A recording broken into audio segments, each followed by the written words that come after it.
أعوذ بالله من الشيطان الرجيم. بسم الله الرحمن الرحيم. السلام علیکم ورحمۃ اللہ وبرکاتہ۔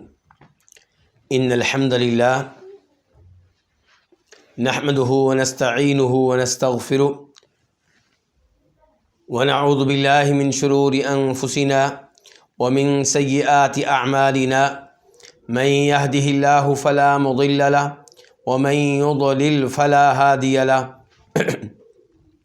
واشهد ان لا اله الا الله وحده لا شريك له واشهد ان محمدا عبده ورسوله يا ايها الذين امنوا اتقوا الله حق تقاته ولا تموتن الا وانتم مسلمون يا ايها الناس اتقوا ربكم الذي خلقكم من نفس واحده وخلق منها زوجها وبث منهما رجالا كثيرا ونساء واتقوا الله الذي تساءلون به والارحام ان الله كان عليكم رقيبا يا ايها الذين امنوا اتقوا الله وقولوا قولا سديدا يصلح لكم اعمالكم ويغفر لكم ذنوبكم ومن يطع الله ورسوله فقد فاز فوزا عظيما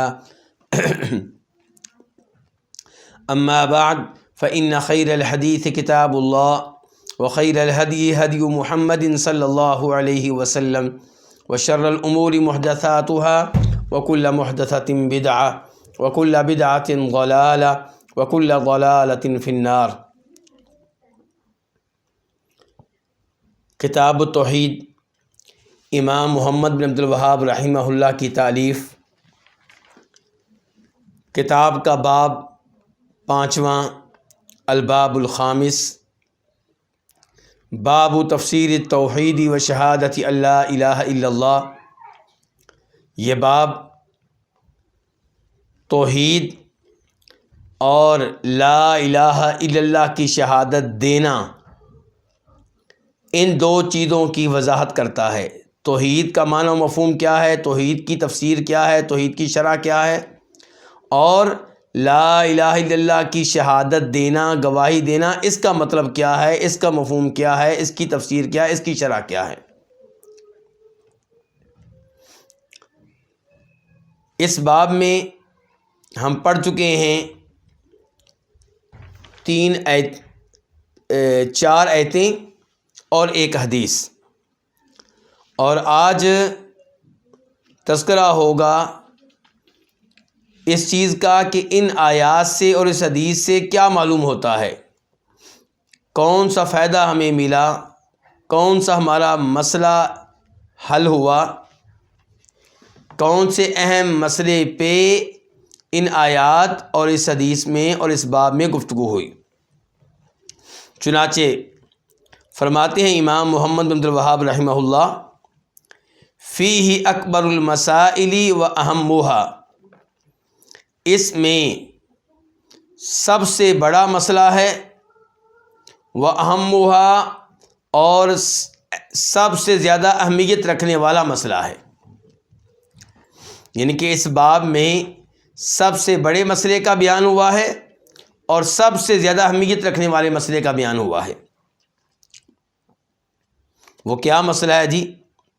کہتے ہیں وہی تفسیر التوحید و تفسیر الشہادہ، اور وہ ہے توحید کی تفسیر، توحید کی شرح، توحید کی وضاحت، اور شہادت اللہ الہ الا اللہ کی وضاحت اور اس کا معنی و مفہوم۔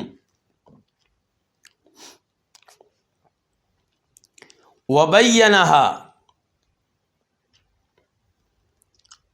اور اس نے اس کو واضح کیا ہے اور اس نے اس کا بیان کیا ہے، کس کا؟ اس سب سے بڑے مسئلے کا۔ کس نے بیان کیا ہے؟ چونکہ کہنے والے امام محمد بن عبد الوہاب رحمہ اللہ ہیں، اس لیے امید ہے کہ اس سے مراد اللہ رب العزت کی ذات ہے۔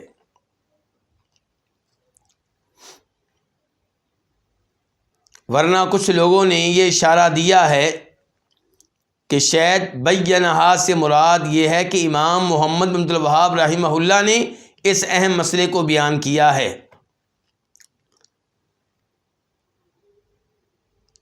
تو بیان کرنے والا کون ہے، اس بارے میں یہاں پہ دو قول،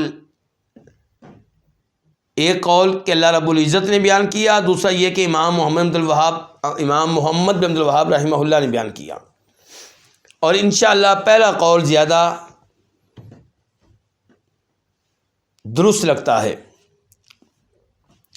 کہ وبینہا، امام محمد بن عبد الوہاب رحمہ اللہ کہہ رہے ہیں کہ اللہ رب العزت نے بینہا، اس اہم مسئلے کو بیان کیا ہے، بامور واضحہ، چند واضح امور کے ساتھ، یعنی کہ اللہ نے توحید کی تفسیر کر دی ہے، اللہ نے شہادتی اللہ الہ الا اللہ کا معنی مفہوم واضح کر دیا ہے، چند واضح امور کے ساتھ، چند واضح آیتوں کے ساتھ، چند واضح جملوں کے ساتھ۔ منہا، ان میں سے ایک، کن میں سے ایک؟ ان امور میں سے ایک جن امور کے ذریعے اللہ رب العزت نے توحید کا معنی و مفہوم واضح کیا اور شہادت اللہ الہ الا اللہ کا معنی و مفہوم واضح کیا۔ تو منہا، ان میں سے ایک آیت الاسراء، سورہ اسراء والی آیت ہے۔ اسراء کس کو کہتے ہیں؟ اسراء اس واقعے کو کہتے ہیں جس واقعے کا معنی و مفہوم یہ ہے کہ نبی علیہ الصلوۃ والسلام کو رات کے تھوڑے سے حصے میں مکہ سے بیت المقدس لے جایا گیا۔ سبحان الذی اسری بعبدہ، پاک ہے وہ ذات جو اپنے بندے کو لے کر گئی، لیلاً، رات کے تھوڑے سے حصے میں، من المسجد الحرام الی المسجد الاقصی، مسجد حرام سے مسجد اقصی تک۔ تو یہ کیا ہوا؟ واقعہ اسراء۔ تو جس صورت میں یہ واقعہ آیا اس کا نام کیا ہے؟ سورہ اسراء، اور اس صورت کا دوسرا نام ہے سورہ بنی اسرائیل۔ یہ صورت 15ویں سپارے میں ہے۔ تو آیت الاسراء یعنی کہ سورہ اسراء والی جو آیت ہے، سورہ بنی اسرائیل والی جو آیت ہے، اس کے ذریعے اللہ نے توحید کا مطلب واضح کر دیا، لا الہ الا اللہ کا معنی و مفہوم واضح کر دیا۔ اس آیت کا نمبر کیا ہے جی؟ اس آیت کا نمبر ہے 57، اور یہ پہلے ہم پڑھ چکے ہیں کہ اولئک الذین یدعون یبتغون الی ربہم الوسیلۃ ایہم اقرب، کہ جن کو یہ لوگ پکارتے ہیں، جن سے یہ لوگ دعائیں کرتے ہیں، وہ خود اپنے رب تک پہنچنے کے لیے وسیلہ ڈھونڈتے ہیں، وسیلہ تلاش کرتے ہیں، ایہم اقرب، ان میں سے جو زیادہ اللہ کے قریب ہیں وہ زیادہ اہتمام کرتے ہیں اس بات کا کہ ہم اللہ کے قریب ہو جائیں اور ہمیں پتہ چل جائے کس عمل کے ذریعے ہم اللہ کے زیادہ قریب ہو سکتے ہیں۔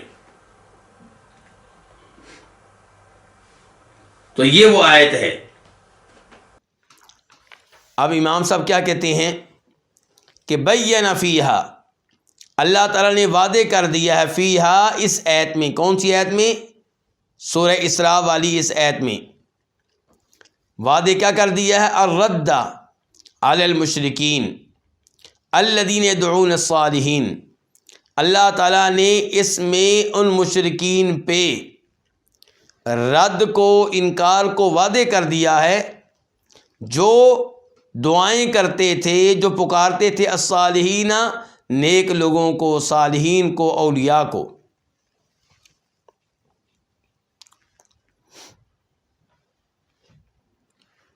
کیسے اللہ نے رد کر دیا ان کے اوپر؟ اللہ نے بتا دیا ہے کہ جن کو تم پکارتے ہو وہ تو خود اللہ تعالیٰ کو پکارتے ہیں، وہ تو خود اللہ تعالیٰ کی عبادت کرتے ہیں، وہ تو اللہ کے قریب ہونا چاہتے ہیں، اور تم ان سے دعائیں کرتے ہو، جب کہ دعا کیا ہے؟ عبادت ہے۔ تو تم ان سے جب دعائیں کرتے ہو، تمہارا ان سے دعا کرنا یہ ان کی عبادت کرنا ہے، اور ان کی عبادت کرنے کا مطلب یہ ہے کہ ان کو اللہ تعالیٰ کے ساتھ عبادت میں شریک کرنا ہے، تو تم انہیں اللہ کا شریک بنا رہے ہو، جب کہ وہ اللہ کے شریک بننے کے قابل نہیں ہے۔ دلیل یہ ہے کہ وہ اللہ تعالیٰ کے محتاج ہیں، وہ اللہ تعالیٰ کے در کے سوالی ہیں، وہ اللہ رب العزت کے قریب ہونا چاہتے ہیں، تو وہ اللہ تعالیٰ کے محتاج اور فقیر ہوئے۔ جو محتاج اور فقیر ہو وہ رب کیسے ہو سکتا ہے؟ وہ عبادت کے لائق کیسے ہو سکتا ہے؟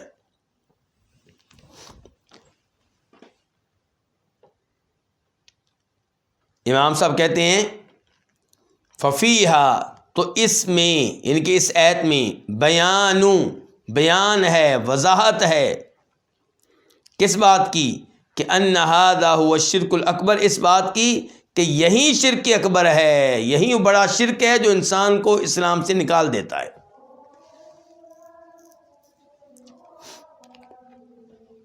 کیا شرک اکبر ہے؟ یہ ان کا ان سے دعا کرنا، ان کو پکارنا۔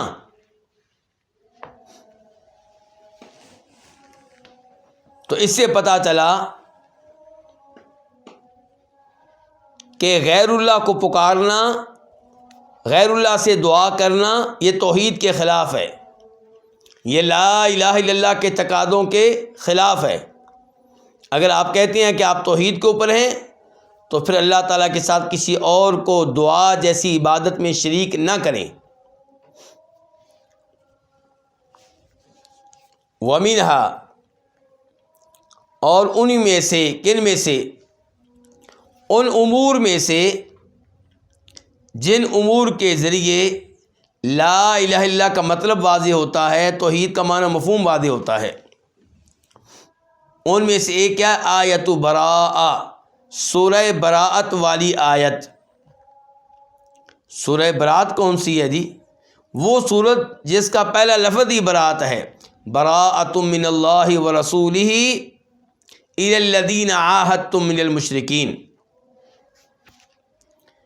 کہ اللہ کے رسول کی طرف سے لا تعلقی کا اعلان ہے، اظہار بیزاری ہے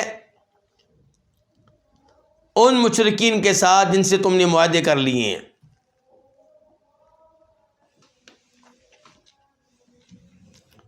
تو سورت کا آغاز کس سے ہوا؟ لفظ براءت سے، اس لیے سورت کا نام کیا رکھ دیا گیا؟ براءت۔ اور یہی وہ سورت ہے جس کا دوسرا نام ہے توبہ۔ پاک و ہند میں یہ سورت معروف ہے توبہ کے نام سے، سورہ توبہ۔ عربوں کے ہاں اس کا نام سورہ براءت بھی ہے۔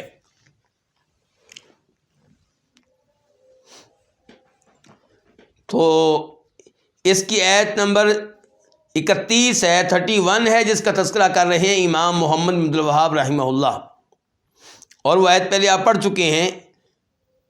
میں ابھی اس کا ترجمہ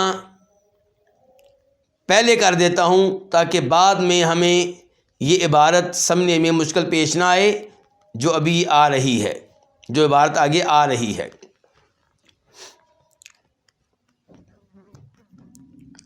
اللہ تعالیٰ فرماتے ہیں سورہ توبہ آیت نمبر 31 میں،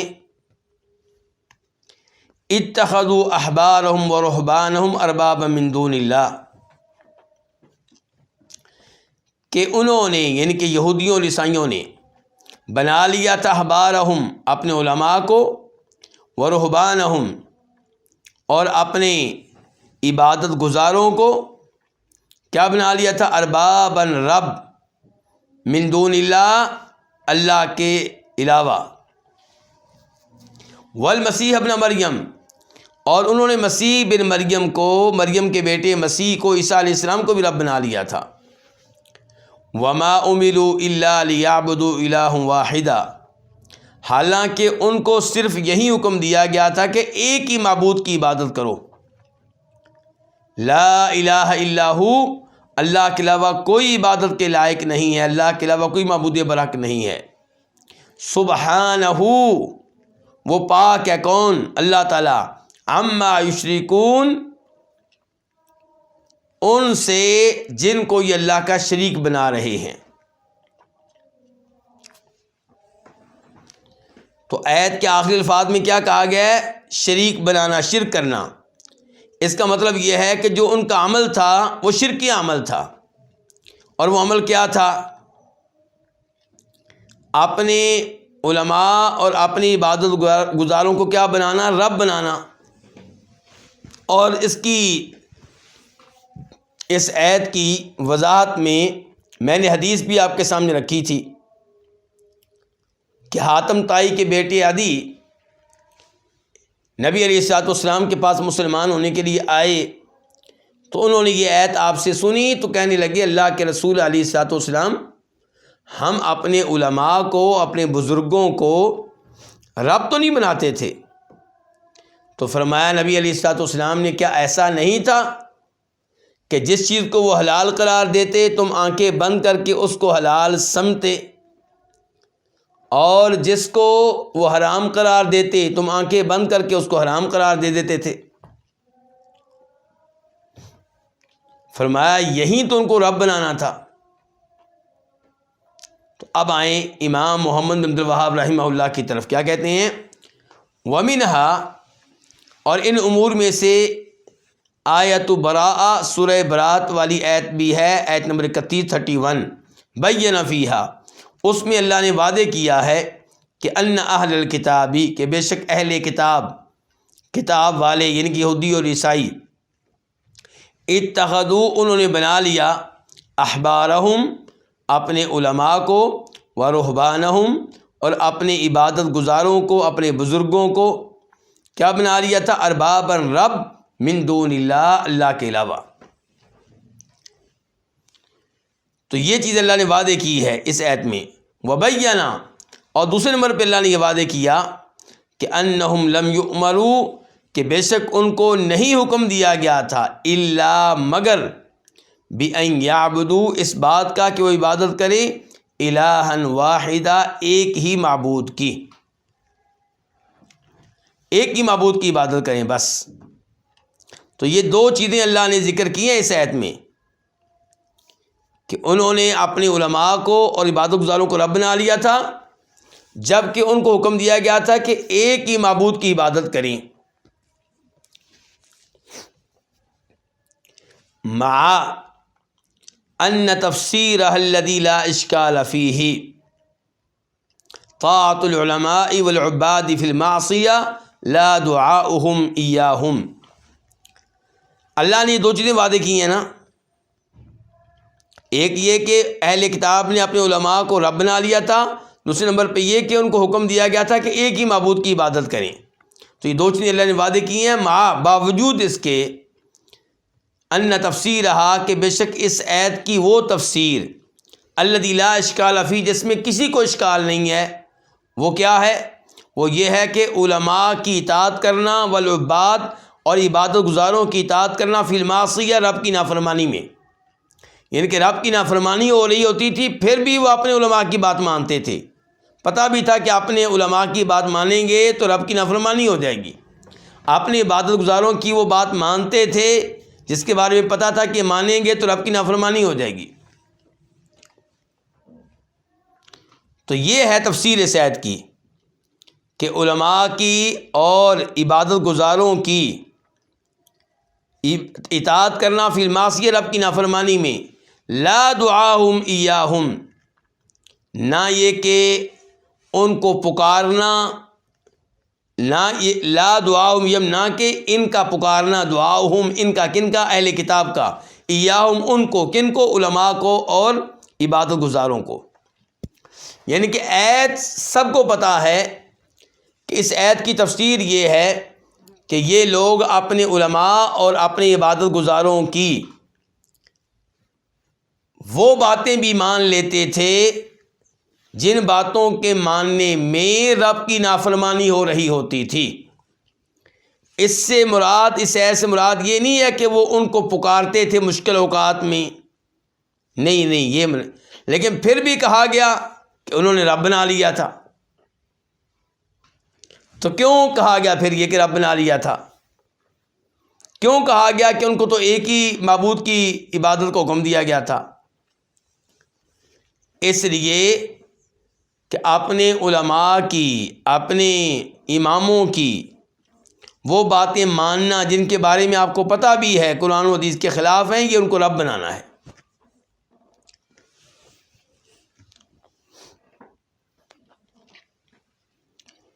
تو اس سے پتہ چلا کہ یہ عمل بھی توحید کے خلاف ہے. اس سے پتہ چلا کہ یہ عمل بھی توحید کے خلاف ہے. اپنے علماء کو، اپنے پیروں کو، اپنے اماموں کو یہ درجہ دے دینا کہ پتہ ہے کہ ان کا کوئی فتویٰ، ان کا کوئی قول کسی آیت کے خلاف ہے، پھر بھی ماننا، یہ ان کو رب بنانے کے مترادف ہے اور یہ توحید کے خلاف ہے، یہ لا الہ الا اللہ کی شہادت دینے کے خلاف ہے. وَمِنْهَا، اور اس میں سے ہے، کس میں سے؟ ان امور میں سے جو توحید کا مطلب واضح کر رہے ہیں، جو لا الہ الا اللہ کی شہادت دینے کا مطلب اور معنی واضح کر رہے ہیں. وَمِنْهَا، اور اس میں سے قول الخلیل علیہ السلام للکفار، خلیل علیہ السلام کا کفار سے کہنا. خلیل یہ لقب ہے کس کا؟ جناب ابراہیم علیہ السلام کا. تو جناب ابراہیم الخلیل علیہ السلام کا کفار سے یہ کہنا کہ اننی براء مما تعبدون الا الذی فطرنی. یہ سورہ زخرف کی آیت نمبر 26 اور 27. ابراہیم علیہ السلام کافروں سے کیا کہہ رہے ہیں کہ اننی، بے شک میں، براء بالکل لا تعلق ہوں. کن سے؟ مما تعبدون، ان سے جن کی تم عبادت کرتے ہو. الا الذی فطرنی، سوائے اس کے جس نے مجھے پیدا کیا ہے. تو یہ کیا ہو گیا؟ یہ لا الہ الا اللہ ہو گیا پورا. میں لا تعلق ہوں مما تعبدون، ان سے جن کی تم عبادت کرتے ہو. کیا ہو گیا؟ لا الہ، کوئی معبود نہیں، میں کسی کو معبود نہیں مانتا. الا الذی فطرنی، سوائے اس معبود کے جس نے مجھے پیدا کیا. یہ کیا ہو گیا؟ الا اللہ. تو ابراہیم علیہ السلام نے گویا کہ یہاں پہ پورا کلمہ پڑھ ڈالا ہے، لا الہ الا اللہ.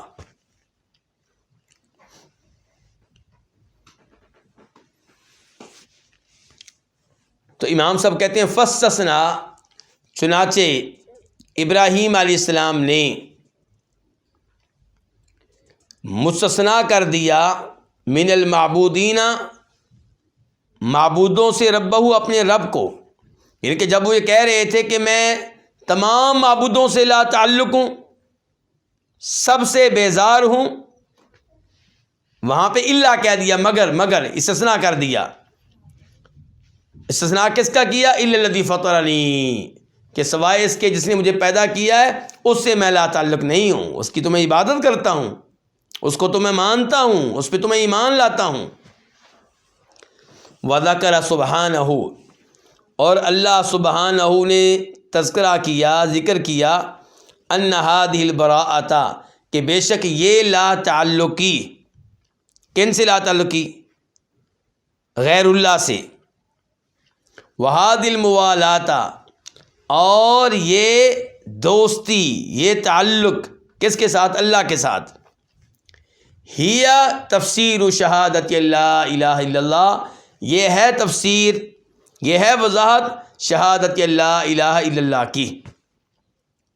فقال، چنانچہ کہا اللہ رب العزت نے کہ وجعلها کلمۃ باقیۃ فی عقبہ لعلہم یرجعون.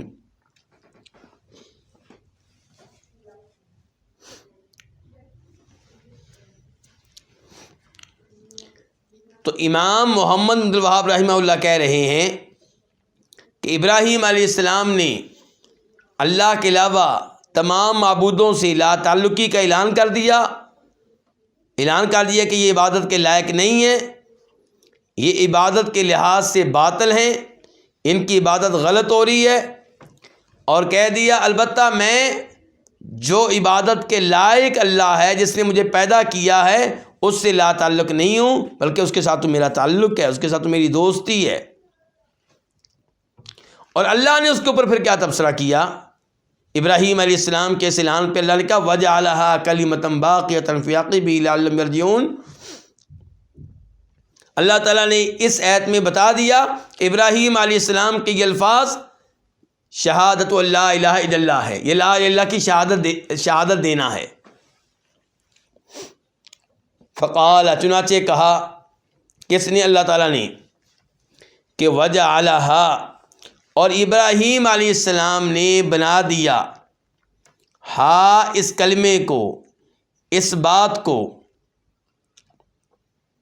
کون سی بات کو؟ یہی کہ اننی براء مما تعبدون الا الذی فطرنی، کہ میں تمام معبودوں سے لا تعلق کسی کو میں عبادت کے لائق نہیں مانتا سوائے اس کے جس نے مجھے پیدا کیا۔ تو یہ جو کلمہ ہے وجعلہا، اس کلمے کو، یعنی کہ لا الہ الا اللہ کو ابراہیم علیہ السلام نے کر دیا کلمۃً باقیۃً، باقی رہنے والا کلمہ اس کو بنا دیا۔ باقی رہنے والا کن میں؟ فی عاقبہ، اپنی اولاد میں۔ کیوں؟ لعلہم یرجعون، تاکہ وہ لوگ پلٹ آئیں اس کلمے کی طرف۔ تو امام صاحب کہتے ہیں کہ یہ آیت نمبر جو 28 ہے 28، وجعلہا کلمۃً باقیۃً فی عاقبہ لعلہم یرجعون، اس میں اللہ نے بتا دیا کہ یہ ہے شہادت اللہ الہ الا اللہ۔ تو شہادت اللہ الہ الا اللہ میں پھر کیا داخل ہے؟ شہادت اللہ الہ الا اللہ میں یہ داخل ہے کہ ہر معبود سے لا تعلقی کا اعلان اور اللہ کو معبود ماننے کا اعلان۔ یعنی کہ یہ کافی نہیں ہے کہ آپ اللہ کی عبادت کریں، یہ کافی نہیں ہے کہ آپ نمازیں پڑھیں، ساتھ واضح طور پہ اعلان کریں اللہ کے علاوہ جن کی عبادت ہوتی ہے وہ جھوٹے ہیں، ان کی عبادت کرنا غلط ہے، وہ عبادت کے لائق نہیں ہیں، ان کا اللہ کے ساتھ کوئی مقابلہ بنتا ہی نہیں ہے، وہ اللہ کی مخلوق میں سے ہیں، اللہ خالق ہے۔ تو صرف اذانیں دینا، صرف نمازیں پڑھنا، صرف زکوٰۃ دینا کافی نہیں ہے، اللہ کے علاوہ جن کی عبادت ہو رہی ہے ان کے بارے میں واضح موقف لینا ہوگا کہ وہ عبادت کے لائق نہیں ہیں، ان کی عبادت کرنا غلط ہے، کفر ہے، شرک ہے۔ جب آپ اس انداز سے بات کریں گے تو یہ ہے لا الہ الا اللہ کی شہادت دینا۔ تو لا الہ کی شہادت دینے میں یہ مفہوم بھی داخل ہے، یہ کہہ رہے ہیں امام محمد بن عبد الوہاب رحمہ اللہ۔ اور یہ جو الفاظ ہیں نا آخری آیت میں وجعلہا، اور اس نے بنا دیا ہا، اس کلمے کو، کون سا کلمہ؟ لا الہ الا اللہ۔ کون سا کلمہ؟ اننی براء مما تعبدون الا الذی فطرنی۔ کس نے بنا دیا؟ میں پہلے تفسیر کر چکا ہوں کہ ابراہیم علیہ السلام نے کلمہ بنا دیا۔ کہاں بنا دیا؟ اپنی اولاد میں، یعنی کہ اپنی اولاد میں باقی رہنے والا کلمہ بنا دیا، یعنی کہ اپنی اولاد کو درس دیا کہ تم نے توحید کی حفاظت کرنی ہے، توحید کو نہیں چھوڑنا، شرک کی طرف نہیں جانا۔ چنانچہ اللہ تعالیٰ کہتے ہیں سورہ بقرہ میں وَوَصَّى بِهَا إِبْرَاهِيمُ بَنِيهِ وَيَعْقُوبُ یا بنی ان اللہ اصطفیٰ لکم الدین فلا تموتن الا وانتم مسلمون، کہ ابراہیم علیہ السلام نے اس چیز کی وصیت کی تھی، کس کو؟ اپنے بیٹوں کو۔ تو اپنے بیٹوں میں توحید کا پیغام چھوڑ رہے ہیں نا، یہی اللہ تعالیٰ کہہ رہے ہیں اس آیت میں۔ تو ابراہیم علیہ السلام نے اس چیز کی وصیت کی تھی اپنے بیٹوں کو، اور پھر ابراہیم علیہ السلام کے پوتے یعقوب علیہ السلام نے اسی توحید والے دین کی وصیت کی تھی اپنے بیٹوں کو۔ کیا کہا تھا یعقوب علیہ السلام نے؟ کیا کہا تھا ابراہیم علیہ السلام نے؟ یا بنی، یا میرے بیٹو، ان اللہ اصطفیٰ لکم الدین، اللہ نے تمہارے لیے اس دین کو چن لیا، توحید والے دین کو۔ فلا تموتن الا وانتم مسلمون، تمہیں موت نہ آئے مگر حالت اسلام میں، حالت ایمان میں، حالت توحید میں۔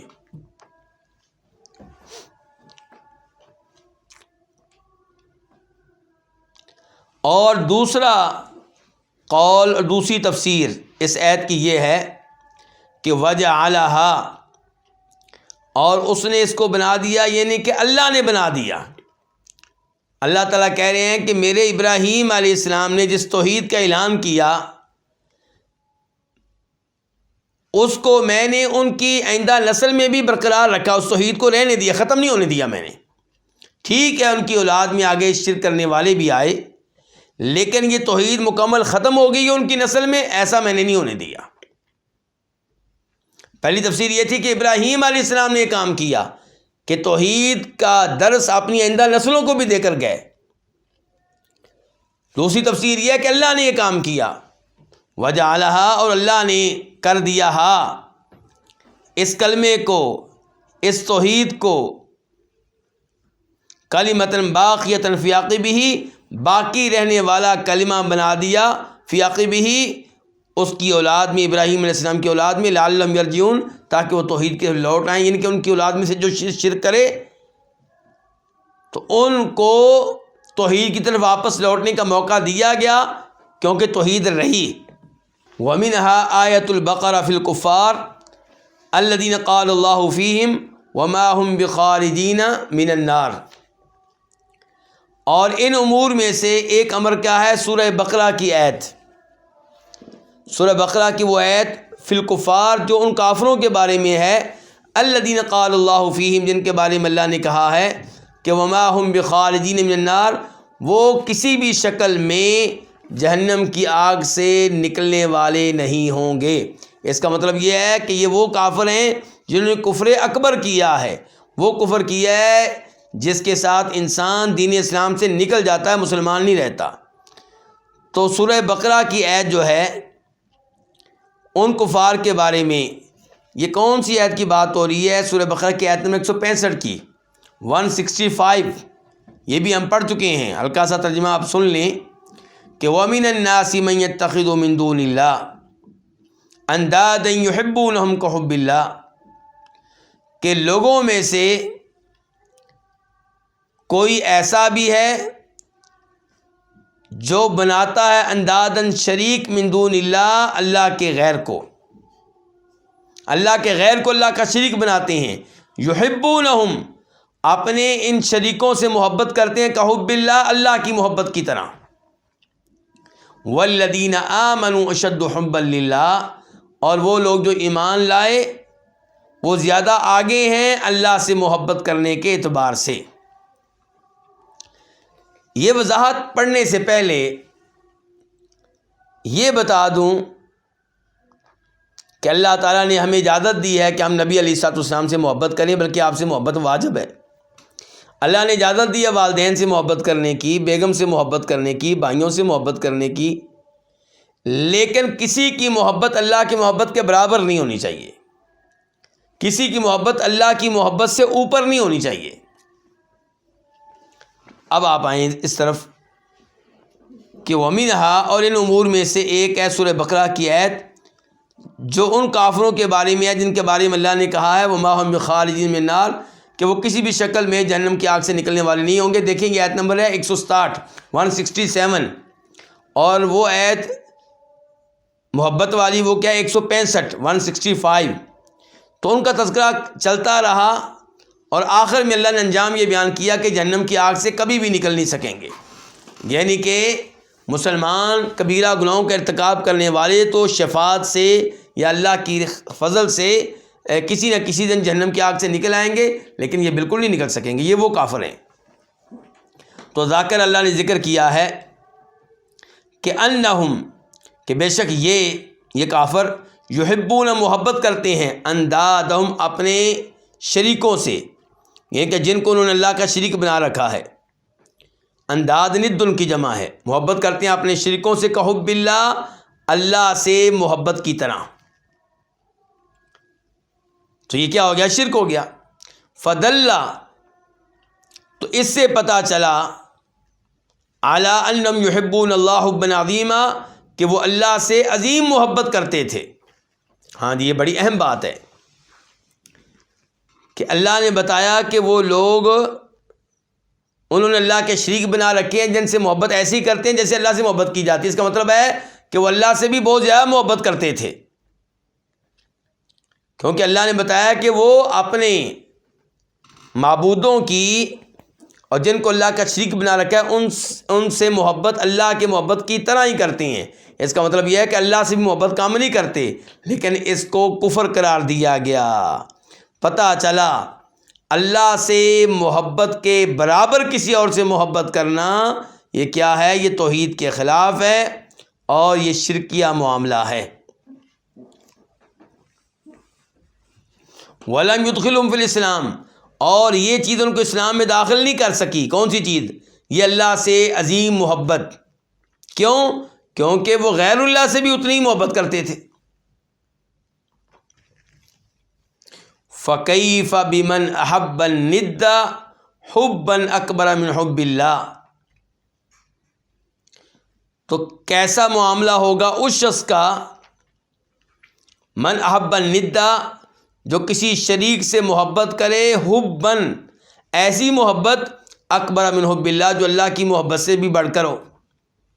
یعنی کہ جب وہ کافر ٹھہرا جو غیر اللہ سے محبت کرتا ہے اللہ کی محبت کے برابر، تو وہ آدمی کیسا ہوگا جو اللہ سے محبت سے بڑھ کر کسی اور سے محبت کرتا ہے۔ جب برابری کرنے والا کافر ہو گیا تو جو اللہ سے محبت سے بڑھ کر کسی اور سے محبت کرے وہ کافر کیوں کر نہیں ہوگا؟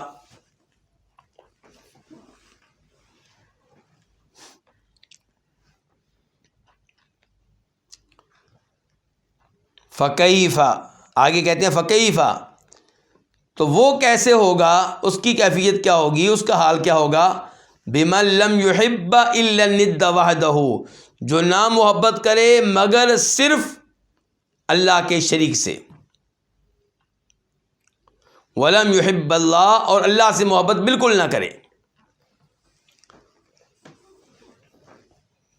وہ کافر جو اللہ کے علاوہ کسی اور سے محبت کرے اللہ کی محبت کے برابر، تو اگر یہ کافر ہے برابری کرنے والا، تو جو غیر اللہ سے محبت کرے اللہ کی محبت سے بڑھ کر، وہ بدرجہ اولا کافر ہوا۔ اور وہ جو اللہ سے محبت کرے ہی نہ، اللہ کی محبت اس کے دل میں بالکل نہ ہو اور غیروں کی محبت ہو، اس کے کافر ہونے میں کیا شک و شبہ ہوگا؟ تو یہ محبت کی کتنی اقسام پڑھ لی ہم نے؟ 3، اور ایک قسم رہ گئی چوتھی کیا ہے کہ کوئی اللہ سے محبت کرتا ہے اللہ کی ہر مخلوق سے بڑھ کر، تو یہ ہے مسلمان، یہ ہے توحید کے اوپر۔ لیکن جو اللہ سے بالکل محبت نہ کرے وہ کافر، جو اللہ سے زیادہ کسی اور سے محبت کرے وہ کافر، جو اللہ سے کسی اور کے برابر محبت کرے وہ بھی کافر۔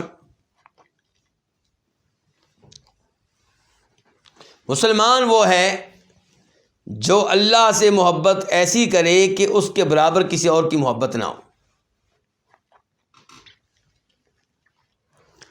وَمِنْهَا، اور ان امور میں سے جو توحید کی تفسیر کر رہے ہیں، جو لا الہ الا اللہ کی شہادت دینے کی وضاحت کر رہے ہیں۔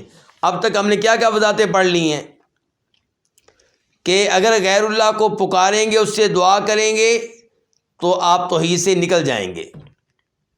توحید کا تقاضا یہ ہے کہ غیبی طاقتوں کا مالک سمجھ کر صرف ایک اللہ کو پکاریں۔ نمبر 2، اگر کوئی اپنے عالم یا پیر یا امام کی اطاعت کرتا ہے ان مسائل میں بھی جن کے بارے میں اس کو پتہ ہے کہ شریعت کے خلاف ہیں، تو یہ ان کو کیا بنانا ہے؟ رب بنانا ہے، اور یہ بھی توحید کے خلاف ہے۔ اور تیسرے نمبر پہ یہ کہ توحید کیا ہے؟ توحید صرف یہ نہیں ہے کہ آپ اللہ کی عبادت کریں، توحید صرف یہ نہیں ہے کہ آپ غیر اللہ کی عبادت نہ کریں، بلکہ توحید یہ ہے کہ اللہ کی عبادت کریں، غیر اللہ کی عبادت نہ کریں، اور اعلان کریں کہ غیر اللہ کی عبادت کرنا جرم ہے، کفر ہے، شرک ہے، ناقابل قبول ہے۔ اور اس کے بعد ہم نے پڑھا کہ محبت میں بھی شرک کرنے کی اجازت نہیں ہے۔ شرک سے مراد کیا؟ برابری یا غیر اللہ کو اللہ کی محبت سے بڑھ کر محبت دینا۔ ومنہا، اور ان امور میں سے ایک امر کیا؟ قولہ صلی اللہ علیہ وسلم، نبی علیہ الصلوۃ والسلام کا یہ فرمان کہ من قال لا الہ الا اللہ وکفر بما یعبد من دون اللہ حرم مالہ ودمہ، کہ جو کہے لا الہ الا اللہ وکفر، اور کفر کرے، بما یعبد من دون اللہ، ان کے ساتھ جن کی اللہ کے علاوہ عبادت کی جاتی ہے، حرم مالہ، اس کا مال محترم ہو جائے گا، مسلمانوں کو اس کے مال کو چھیننے کی اجازت نہیں ہوگی، ودمہ، اس کا خون بھی محترم ہو جائے گا، اس کو قتل کرنے کی اجازت نہیں ہوگی، کیونکہ مسلمان ہو چکا ہے۔ جب تک وہ کافر تھا، مسلمانوں کے ساتھ حالت جنگ میں تھا، تو اسے قتل کرنا بھی جائز تھا، اس کا مال بھی مال غنیمت بن سکتا تھا۔ لیکن اب جب اس نے لا الہ پڑھ دیا، اور صرف لا الہ پڑھا نہیں ہے بلکہ ساتھ ایک سٹیپ اور اٹھایا، کیا؟ وکفر بما یعبد من دون اللہ، اللہ کے علاوہ جن کی بھی عبادت ہوتی ہے ان کے ساتھ کفر کیا، تو یہ وہ آدمی ہے جس کا مال بھی محترم، جس کا خون بھی محترم، جس کا مال بھی مقدس، جس کا خون بھی مقدس۔ تو یہ حدیث ہے، پہلے آیتیں تھیں، اب حدیث نے بھی تفسیر کر دی کس کی؟ لا الہ الا اللہ کی۔ کہتے ہیں کتاب کے مؤلف امام محمد بن عبد الوہاب رحمہ اللہ، وَهَذَا مِنْ أَعْظَمِ مَا يُبَيِّنُ مَعْنَى لَا إِلَهَ إِلَّا اللَّهِ، اور یہ یعنی کہ یہ حدیث جو بھی پڑھی ہم نے، یہ ان عظیم ترین امور میں سے ہے جو لا الہ الا اللہ کا معنی واضح کر دیتے ہیں۔ لا الہ کا معنی واضح ہو گیا اس حدیث کے ذریعے، اور لا الہ کا معنی واضح ہوتا ہے کئی آیتوں کے ذریعے، کئی حدیثوں کے ذریعے۔ امام صاحب کہہ رہے ہیں یہ حدیث ان عظیم ترین نصوص میں سے ہے، آیات میں سے ہے، حدیث میں سے ہے جو لا الہ کا مطلب کو واضح کر رہے ہیں۔ کیسے جی؟ کہتے ہیں کیونکہ فَإِنَّهُ لَمْ يَجْعَلِ التَّلَفُّظَ بِهَا عَاصِمًا لِلدَّمِ وَالْمَالِ، کیونکہ نبی علیہ الصلوۃ والسلام کی اس حدیث نے نہیں کیا لا الہ الا اللہ کا پڑھنے کو، التلفظ بہا، لا الہ پڑھنے کو نہیں بنایا عاصم للدم والمال، خون بچانے والا اور مال بچانے والا۔ امام صاحب کہہ رہے ہیں اس حدیث نے توحید کا معنی بڑا واضح کر دیا ہے، کیونکہ آج کل لوگ نعرہ کیا لگاتے ہیں؟ کہتے ہیں جی تم ہمیں مشرک کیوں کہتے ہو؟ ہم نے تو کلمہ پڑھا ہوا ہے، ہم تو لا الہ الا اللہ کہتے ہیں، اور اللہ کے نبی نے فرمایا صلی اللہ علیہ وسلم جس نے لا الہ پڑھ لیا وہ سیدھا جنت میں جائے گا، آپ ہمیں مشرک کیوں کہتے ہیں؟ تو ہم ان سے کہتے ہیں کہ تم کلمہ پڑھتے ضرور ہو لیکن کلمے کے معنی و مفہوم پہ عمل نہیں کرتے ہو، اس کے تقاضوں پہ عمل نہیں کرتے ہو، اس لیے تم شرک کا ارتکاب کر رہے ہو، تمہارا آخرت میں انجام خطرے میں ہے۔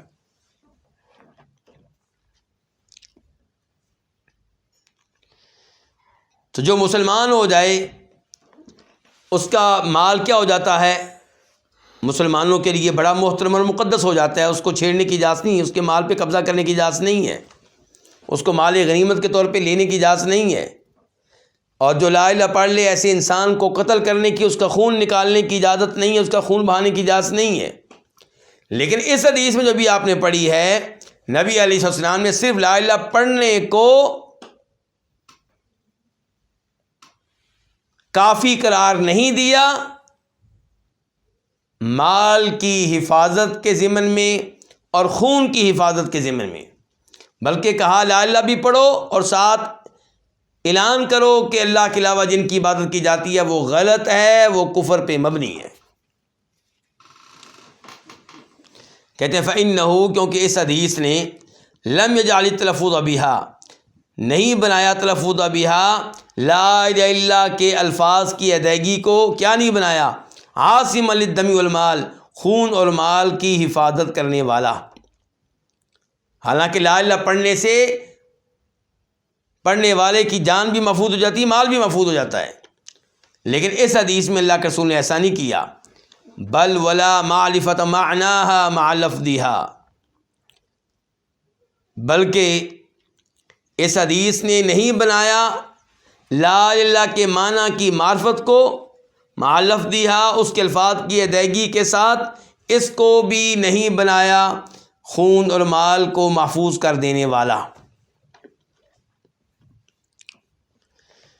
یعنی کہ نہ ہی اس حدیث سے کوئی یہ مسئلہ اخذ نہیں کر سکتا کہ جس نے بھی لا الہ پڑھ لیا وہ ایسا مسلمان ہے کہ جس کو قتل کرنا جائز نہیں ہے، جس کے مال پہ قبضہ کرنا جائز نہیں ہے.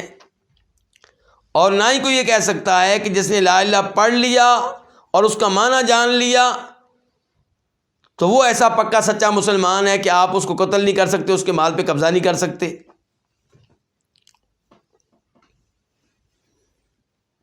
بل ولل اقرار بذالک، بلکہ اور اس کا اقرار کر لینے کو بھی حدیث نے کافی قرار نہیں دیا جان کے محفوظ ہونے کی گارنٹی کے طور پہ اور مال کے محفوظ ہو جانے کی گارنٹی کے طور پہ.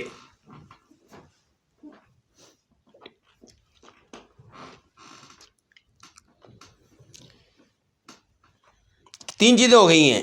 لا الہ پڑھ لینا ابھی 100% مسئلہ حل نہیں ہوا.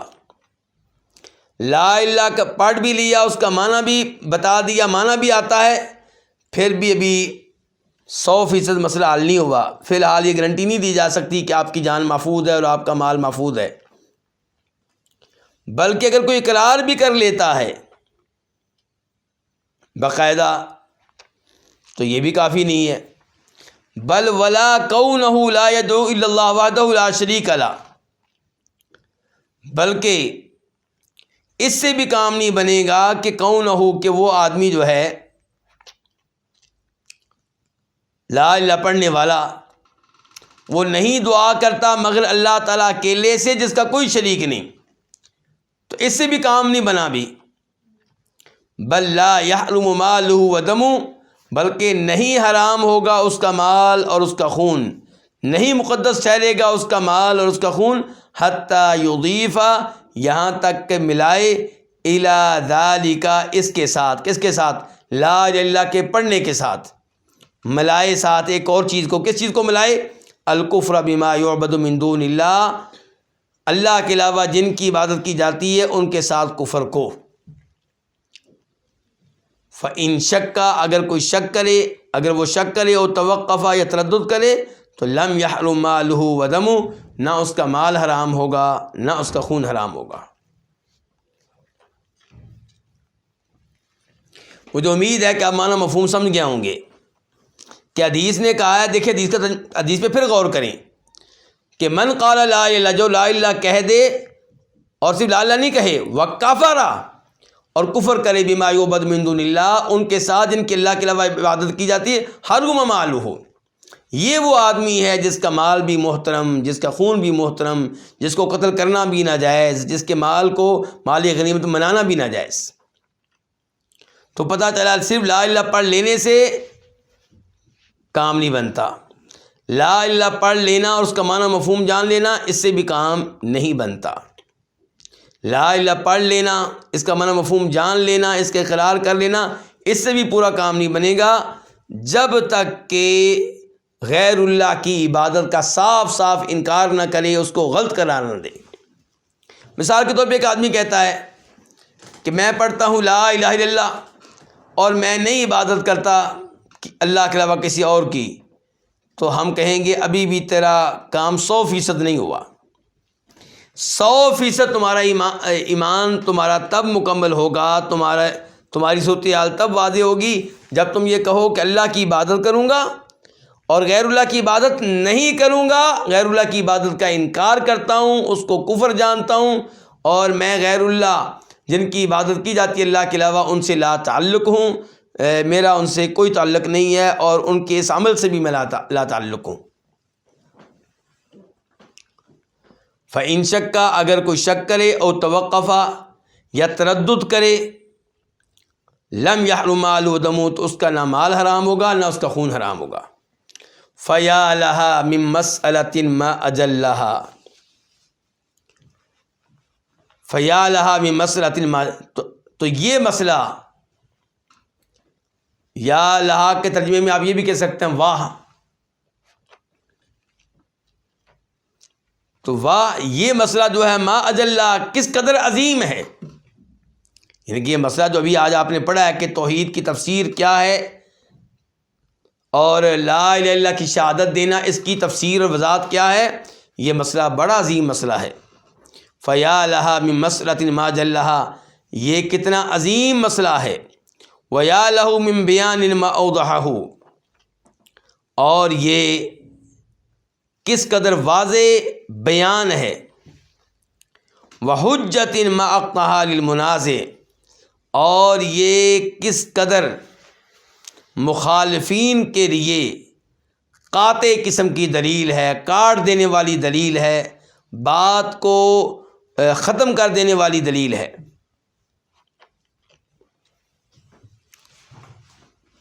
المنازع کون ہوگا؟ مخالف۔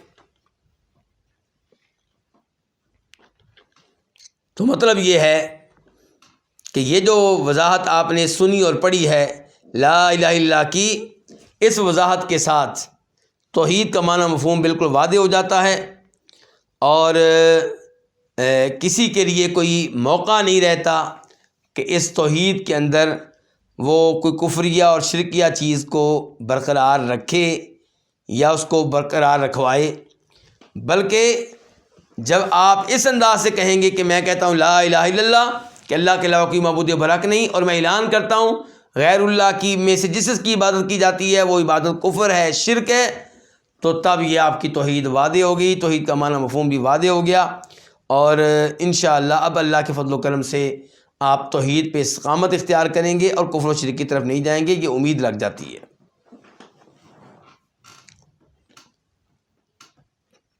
تو ما اجلہ کا مطلب کیا ہے کہ کس قدر یہ مسئلہ جلیل ہے، عظیم ہے۔